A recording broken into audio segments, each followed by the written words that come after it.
Men Жеткізген Гүлназ Маденқызымын. Номер 29 Farzand Qasımlı atınдағы мектептің 2-ді сынып оқушысымын. Ұстазым Мақпал Ғаниқызы. Кітап «Рухани қазына» атты қалалық байқауға мен оқыған ертегі номинациясы бойынша қатысамын.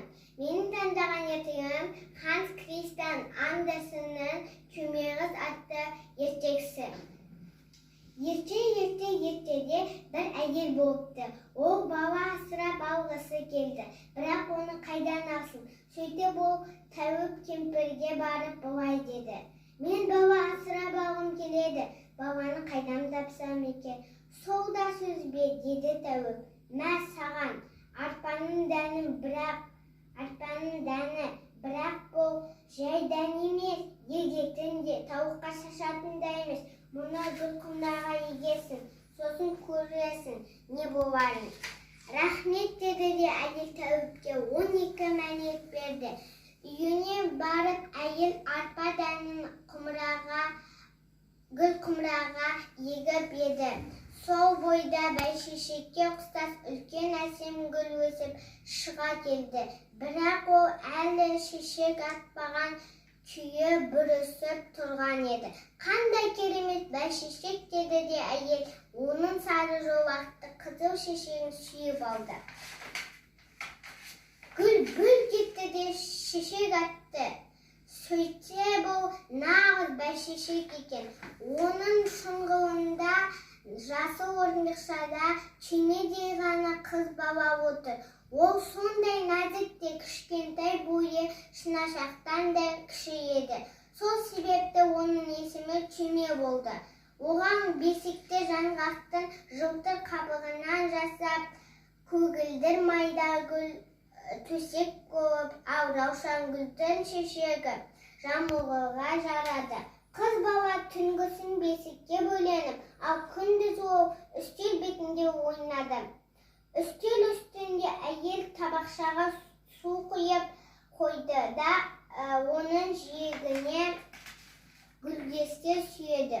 Суға гүл сабақтары малынып, ауыды сүйегінде қызғалдақтың жалпақ шешегі алқып жүрді. Бұл шешекті қайық етіп, Түймеқыз табақшаның бір шетінен келесі шетіне өтіп жүрді. Ескек беті бұл аттың 2 ақ қылын алды. Бұл бір тамаша көрініс еді. Түймеқыз ән шырқай алатын, оның нәзік те даусын бұрын соңды ешкім естімеген. Бірде ол бесігінде жатса, терезенің сынығына ішке бұлшырақ та сиықсыз балқанақтай бақа ұшып кірді. Майдагүл жамылып, жайбарақат бесікте жатқан Түймеқыз бесігімен үстел үстіне бір-ақ шықты.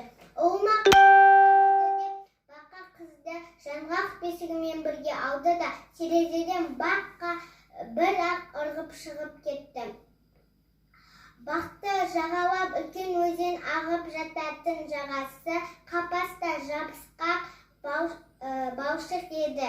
Осындағы балдыр арасында бақа ұлымен тұратын. «Иші-ай, бақаның баласы да шешесінен алмаған жеркенішті еді. Бақ-бақ» деп бақылдауды ғана білетін. Ол жаңғақ бесіктегі титтей қызды көргенде де айтқаны сол болды. Көршіқан өз үйінен көрші шыққан есігіне дейін жер асты көшесін қазды. Көршісі мен әсем қыз алаңқайда қанша шіренген десе де рұқсат берді. Көршіқанның бар айтқаны ондай жатқан құстан қорықпаңдар деген сөз болды. Бұл қауысыны да тұмсығы да бар нағыз құстың өзі еді. Бейшара құс сірә үсіп қатып қалса керек. Қыз құсты қатты аяп кетті. Түймеқыз түні бойы көз ілмеді. Ол құрғақ құтанақтан әдемі кілем тоқыды. Құсты орап тастады. Құстың мамығын тауып алды да қарлығашты қымтап қойды. «Қош бол сүйкімді құсым» деді де Түймеқыз «Қош, жаз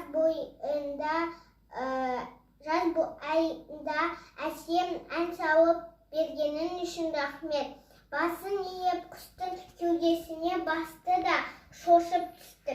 Оның ішінде бірдеңе дүрсілдеп тұрды. Бұл құстың жүрегі еді. Ол тірі еді. Суықтан жаны кетіп жатқан. Енді бойы жылынған соң жаны кірді. Келер түні түймеқыз ұрлана басып тағы да қарлығашқа жетті.